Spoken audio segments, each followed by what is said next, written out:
ಇವತ್ತಿನ ಸ್ಪೆಷಲ್ ನಾಟಿ ಕೋಳಿ ಬಸ್ಸಾರು ಹೇಗೆ ಮಾಡೋದು ಅಂತ ನೋಡೋಣವಾ. Hi, welcome back to my channel. ನಾನು ಮಾನಸ. ಎಲ್ಲರೂ ಹೇಗಿದ್ದೀರಾ? ಐ ಹೋಪ್ ಎಲ್ಲರೂ ಚೆನ್ನಾಗಿದ್ದೀರಾ ಅಂತ ಭಾವಿಸ್ತಾ ಇದ್ದೀನಿ. ಇವತ್ತು ನಮ್ಮ ಮನೆಯಲ್ಲಿ ನಾಟಿ ಕೋಳಿ ಬಸ್ಸಾರು ಮಾಡಿದ್ದೀನಿ. ಹೆಂಗೆ ಮಾಡೋದು ಅಂತ ನೋಡೋಣವಾ. ಸಿಂಪಲ್ ಆ್ಯಂಡ್ ಟೇಸ್ಟಿಯಾಗಿ ಮಾಡ್ಕೋಬೋದು. ಹೆಚ್ಚು ಶ್ರಮ ಪಡಬೇಕಾಗೇನಿಲ್ಲ, ತುಂಬ ಈಸಿಯಾಗಿ ಮಾಡ್ಕೋಬೋದು. ಸ್ವಲ್ಪ ಐಟಮ್ಸ್ ಎಲ್ಲ ಬೇಕಾಗತ್ತೆ. ಅದನ್ನು ಹೆಚ್ಚಿಟ್ಕೊಂಡು ರುಬ್ಕೊಂಡಿದ್ರೇ ಸಾಕು. ಹೆಂಗೆ ಮಾಡೋದು ಅಂತ ನೋಡೋಣ ಒಂದ್ಸಲ. ಬನ್ನಿ, ಟ್ರೈ ಮಾಡಿ. ನಾನಿವತ್ತು ಈ ನಾಟಿ ಕೋಳಿ ಬಸ್ಸಾರನ್ನ ವಿಲೇಜ್ ಸ್ಟೈಲಲ್ಲಿ ಮಾಡ್ತಿದ್ದೀನಿ. ನಮ್ಮ ಅಜ್ಜಿ ಇದೇ ಥರ ಮಾಡ್ತಿದ್ರಂತೆ. ಸೊ ಅದಕ್ಕೆ ನಾನು ಈ ಥರ ಟ್ರೈ ಮಾಡಿದ್ದೀನಿ. ಚೆನ್ನಾಗಿರುತ್ತೆ. ನಾನು 2-3 ಸಲ ಮಾಡಿದ್ದೀನಿ, ತುಂಬ ಚೆನ್ನಾಗಿರುತ್ತೆ. ನೀವು ಒಂದ್ಸಲ ಟ್ರೈ ಮಾಡಿ ಹೇಗಿರುತ್ತೆ ಅಂತ ಹೇಳಿ. ನಾವು ಫಸ್ಟ್ ಇವಾಗ ಮಸಾಲೆ ರುಬ್ಕೊಳ್ಳೋದಕ್ಕೆ ಏನೇನು ಬೇಕು ಅಂತ ನೋಡೋಣ. ಮಿಕ್ಸಿ ಜಾರ್ ತೊಗೊಂಡಿದ್ದೀನಿ. ಅದಕ್ಕೆ ದೊಡ್ಡ ಗಾತ್ರದ 2 ಈರುಳ್ಳಿನ ತೊಗೊಂಡಿದ್ದೀನಿ. ಈರುಳ್ಳಿನ ಹೆಚ್ಚಿಬಿಟ್ಟು ಹಾಕ್ಕೊಂಡಿದ್ದೀನಿ ರುಬ್ಕೊಳ್ಳೋದಕ್ಕೆ ಅಂತ. ಅದಕ್ಕೆ 1 ಟೊಮಾಟೊ, ಸ್ವಲ್ಪ ಚಿಕ್ಕದಾಗಿರೋದೇ ತೊಗೊಂಡಿದ್ದೀನಿ. ಅದಕ್ಕೆ 2 ಟೊಮೆಟೊ ಹಾಕಿದ್ದೀನಿ. ಆ ಟೊಮೆಟೊ ಜೊತೆಗೆ ಚಕ್ಕೆ, ಲವಂಗ ಮತ್ತು ಕಾಳು ಮೆಣಸು ಹಾಕಿದ್ದೀನಿ. ಚಕ್ಕೆ 2 ಇಂಚಷ್ಟು ಹಾಕಿದ್ದೀನಿ. ಅದನ್ನು ಸಪ್ರೇಟಾಗಿ ರುಬ್ಕೊಂಬಂದಿದ್ದೀನಿ. ಮತ್ತು ಸ್ವಲ್ಪ ಹಸಿ ಕೊಬ್ಬರಿ, 1 ಹಿಡಿಯಷ್ಟು ಪುದೀನ, 1 ಹಿಡಿಯಷ್ಟು ಕೊತ್ತಂಬರಿ ಸೊಪ್ಪು ಹಾಕ್ಕೊಂಡು ಅದನ್ನು ಸಹ ರುಬ್ಕೊಂಬಂದಿದ್ದೀನಿ. ಟೊಮೆಟೊ ಹಾಕಿ ರುಬ್ಬಿರೋ ಕ್ಲಿಪ್ಪೆಲ್ಲೋ ಮಿಸ್ ಆಗಿದೆ. ಅದಕ್ಕೆ ಸೇಮ್ ಅದೇ ಬೌಲ್ಗೆ ಇದನ್ನು ಅಂದರೆ ತೆಗೆದಿಡ್ತಾ ಇದ್ದೀನಿ. ನೋಡಿ, ಇಷ್ಟು ಮಾತ್ರ ಮಸಾಲೆ ರುಬ್ಕೊಂಡು ಇಟ್ಕೊಂಡಿದ್ದೀನಿ ಅಷ್ಟೇ. ಮತ್ತು ಶುಂಠಿ ಬೆಳ್ಳುಳ್ಳಿ ಪೇಸ್ಟ್ ಬೇಕಲ್ವಾ, ಹೋಮ್ ಮೇಡ್ ಮಾಡಿಕೊಂಡ್ರೆ ಚೆನ್ನಾಗಿರುತ್ತೆ ಅಂತ ಮನೆಯಲ್ಲೇ ರೆಡಿ ಮಾಡ್ಕೊಳ್ಳೋಣ. ಇನ್ನೂ ಬೇರೆ ಏನಕ್ಕಾದರೂ ಬೇಕಾಗತ್ತೆ ಅಂತ ಶುಂಠಿ ಬೆಳ್ಳುಳ್ಳಿನ ಬಿಡಿಸಿಟ್ಕೊಂಡಿದ್ದೆ. ಅದನ್ನು ಸಹ ಹಾಕಿ ನುಣ್ಣಗೆ ಪೇಸ್ಟ್ ಮಾಡ್ಕೊಂಬಂದಿದ್ದೀನಿ. ಈ ಪೇಸ್ಟನ್ನು ಹಾಕ್ಕೊಂಡ್ರೆ ರುಚಿ ಚೆನ್ನಾಗಿರುತ್ತೆ ಅಂತ ಅಷ್ಟೇ. ನೋಡಿ, ನಾಟಿ ಕೋಳಿನ ಈ ಥರ ಕಟ್ ಮಾಡಿಸ್ಕೊಂಡು ಬಂದಿದ್ರು. ಅದನ್ನೆಲ್ಲ ಚೆನ್ನಾಗಿ ಸ್ವಲ್ಪ ಉಪ್ಪು ಅರಿಶಿನ ಹಾಕಿ ತೊಳೆದಿಟ್ಕೊಂಡಿದ್ದೀನಿ. ಎಲ್ಲ ಕ್ಲೀನ್ ಮಾಡಿ ನೀಟಾಗಿ ತೊಳೆದಿಟ್ಕೊಂಡಿದ್ದಾದಮೇಲೆ ಸ್ಟವ್ ಹಚ್ಚಿ ಕುಕ್ಕರ್ ಇಟ್ಟಿದ್ದೀನಿ. ಕುಕ್ಕರಲ್ಲಿ ಚೆನ್ನಾಗಿ ಬೇಯುತ್ತೆ ಅಂತ, ಪಾತ್ರೆಯಲ್ಲಿ ಎಷ್ಟೊತ್ತು ಅಂತ ಬೇಯಿಸಿದ್ರೂ ಬೇಯಲ್ವಲ್ಲ ನಾಟಿ ಕೋಳಿ, ಅದಕ್ಕೇ ಕುಕ್ಕರಲ್ಲಿ ಇಡ್ತಾಯಿದ್ದೀನಿ. ಕುಕ್ಕರಲ್ಲಿ 2 ವಿಸಿಲ್ ಹಾಕಿದ್ರೆ ಸಾಕಲ್ವ, ಚೆನ್ನಾಗಿ ಬೆಂದೋಗುತ್ತೆ. ಅದರಿಂದನೇ ಸ್ಟವ್ ಹಚ್ಕೊಂಡು ಕುಕ್ಕರ್ ಇಟ್ಕೊಂಡಿದ್ದೀನಿ. ಅದಕ್ಕೆ ಸ್ವಲ್ಪ ಎಣ್ಣೆ ಹಾಕ್ಕೊಂಡಿದ್ದೀನಿ. ಎಣ್ಣೆ ಬಿಸಿ ಆದಮೇಲೆ ಸ್ವಲ್ಪ ಸಾಸಿವೆ ಹಾಕಿದ್ದೀನಿ. ಸಾಸಿವೆ ಸಿಡಿದ ಮೇಲೆ ಸ್ವಲ್ಪ ಕರಿಬೇವನ್ನು ಹಾಕ್ಕೊಂಡೆ.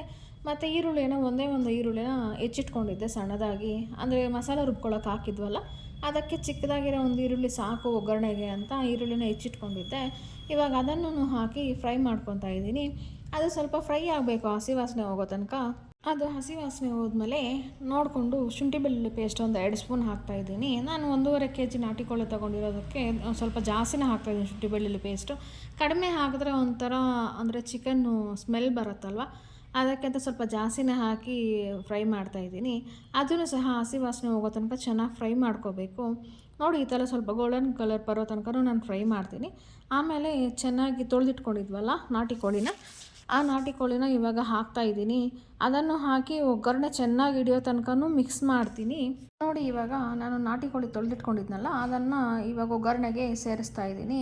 ಎಲ್ಲ ನಾಟಿ ಕೋಳಿನೂ ಒಗ್ಗರಣೆಗೆ ಸೇರಿಸ್ಬಿಟ್ಟು ಚೆನ್ನಾಗಿ ಮಿಕ್ಸ್ ಮಾಡ್ಕೊತೀನಿ. ಒಂದ್ಸಲ ಫುಲ್ ಒಗ್ಗರಣೆ ಎಲ್ಲ ಅದಕ್ಕೆ ಹಿಡಿಬೇಕು ಅಂತ. ಅದರಲ್ಲಿ ನೀರಿರುತ್ತಲ್ವ, ಅದನ್ನೇನು ಹಾಕೋದಿಲ್ಲ, ಅದನ್ನು ಪಕ್ಕಕ್ಕೆ ಚೆಲ್ಬಿಡ್ತೀನಿ ಅಷ್ಟೇ. ಇದನ್ನು ಬಿಸಿ ಇರೋದಕ್ಕೆ ಕುಕ್ಕರು ಆ ಚಿಕನ್ ಹಾಕಿದ ತಕ್ಷಣ ನೋಡಿ ಹೆಂಗೆ ಅಂಟ್ಕೊತಾ ಇದೆ ಅಂತ ಪಾತ್ರೆಗೆ. ಅದನ್ನೇ ಒಗ್ಗರಣೆ ಹಿಡಿಯೋ ತನಕ ಚೆನ್ನಾಗಿ ಮಿಕ್ಸ್ ಮಾಡ್ಕೊತಾ ಇದ್ದೀನಿ. ಒಗ್ಗರಣೆ ಎಲ್ಲನೂ ಅದಕ್ಕೆ ಹಿಡಿಬೇಕು, ಆ ಥರ ಮಿಕ್ಸ್ ಮಾಡ್ಕೊಂಡು ಇಟ್ಕೊಂಡಿದ್ದೀನಿ.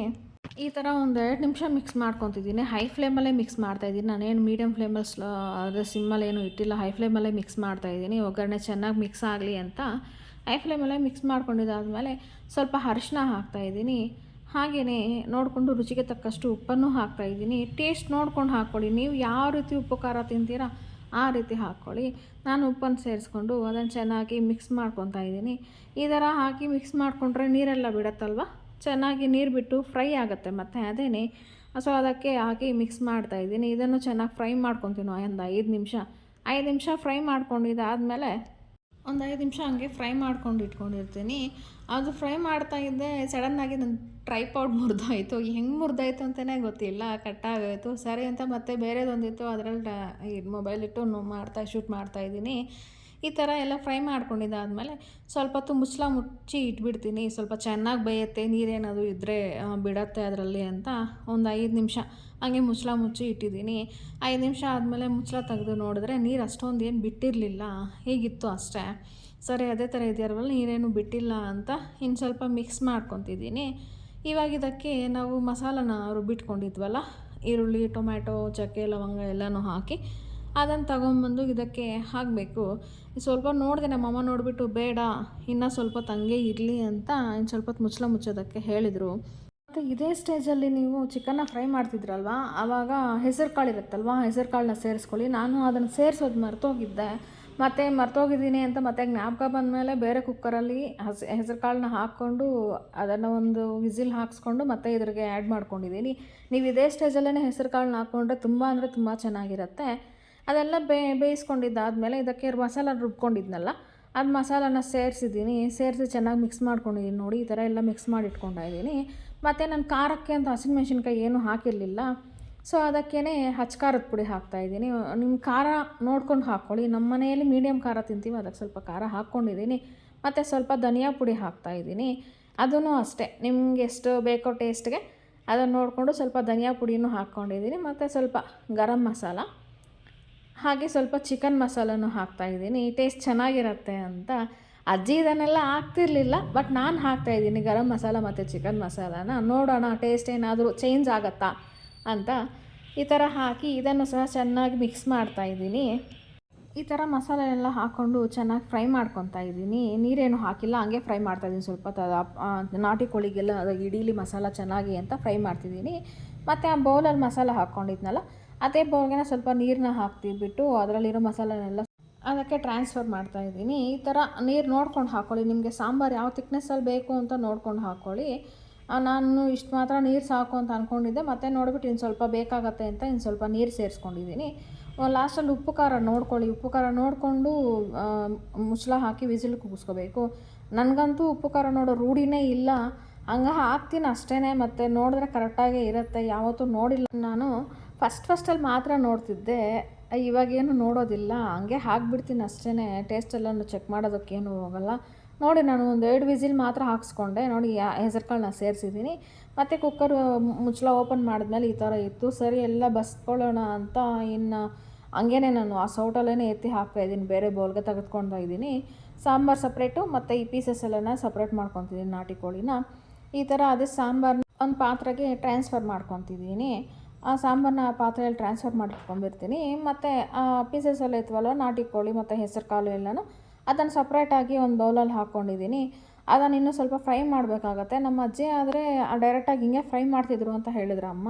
ಸೊ ಅದಕ್ಕೆ ನಾನು ಇನ್ನೇನು ಆ್ಯಡ್ ಮಾಡಿಲ್ಲ. ನಮ್ಮ ಅತ್ತೆ ಮನೆ ಕಡೆ ಆದರೆ ಸ್ವಲ್ಪ ಬೇರೆ ಥರ ಮಾಡ್ತಾರೆ. ಇದನ್ನೇ ಇನ್ನು ಇವಾಗ ಈ ಪೀಸಸ್ ಇದೆಯಲ್ವ, ಇದನ್ನು ಸ್ವಲ್ಪ ಫ್ರೈ ಮಾಡ್ಕೋಬೇಕು. ಅಂದರೆ ಸಾಂಬಾರು ಅಂಶ ಸ್ವಲ್ಪ ಇರುತ್ತಲ್ವ, ಅದರಲ್ಲಿ ನೀರಾಗಿರುತ್ತೆ. ಇದನ್ನೊಂದು 5 ನಿಮಿಷ ಫ್ರೈ ಮಾಡಿಕೊಂಡ್ರೆ ಚೆನ್ನಾಗಿ ಫ್ರೈ ಆಗುತ್ತೆ. ಆವಾಗ ಈ ಹೆಸರು ಕಾಳು ನಾನು ಬೇರೆ ಇದರಲ್ಲಿ ಬೇಯಿಸ್ಕೊಂಡು ಮತ್ತೆ ಹಾಕಿದ್ದೀನಲ್ವ, ಟೇಸ್ಟ್ ಸಿಗೋದಿಲ್ಲ ಅಂತ ಮತ್ತೆ ಇಟ್ಟು ಅದನ್ನು ಫ್ರೈ ಮಾಡ್ತಾಯಿದ್ದೀನಿ. ಎಲ್ಲ ಮಸಾಲೆ ಎಲ್ಲ ಮಿಕ್ಸ್ ಆಗಲಿ ಅದಕ್ಕೆ ಅಂತ, ಉಪ್ಪು ಖಾರ ಎಲ್ಲ ಹಿಡೀಲಿ ಅಂತ ಫ್ರೈ ಮಾಡ್ತೀನಿ. ನೋಡಿ ಈ ಥರ ಇರುತ್ತೆ. ತುಂಬ ಅಂದರೆ ತುಂಬ ಚೆನ್ನಾಗಿರುತ್ತೆ ಟೇಸ್ಟಿಯಾಗಿ. ಒಂದ್ಸಲ ನೀವು ಟ್ರೈ ಮಾಡಿ ಟೇಸ್ಟ್ ಹೇಗಿದೆ ಅಂತ ಕಾಮೆಂಟ್ ಮಾಡಿ. ಹಾಗೆಯೇ ಇಷ್ಟೊತ್ತು ವೀಡಿಯೋ ನೋಡಿದ್ರಲ್ವ, ಪ್ಲೀಸ್ ಸಪೋರ್ಟ್ ಮಾಡಿ, ಹಾಗೆ ಸಬ್ಸ್ಕ್ರೈಬ್ ಮಾಡ್ಕೊಳ್ಳಿ. ಪಕ್ಕದಲ್ಲಿ ಕಾಣ್ತಿರೋ ಬೆಲ್ ಐಕನ್ನ ಕ್ಲಿಕ್ ಮಾಡಿದ್ರೆ ನಾನು ಅಪ್ಲೋಡ್ ಮಾಡೋ ಪ್ರತಿಯೊಂದು ವೀಡಿಯೋನ ನೋಟಿಫಿಕೇಷನ್ ನಿಮಗೆ ಬರುತ್ತೆ.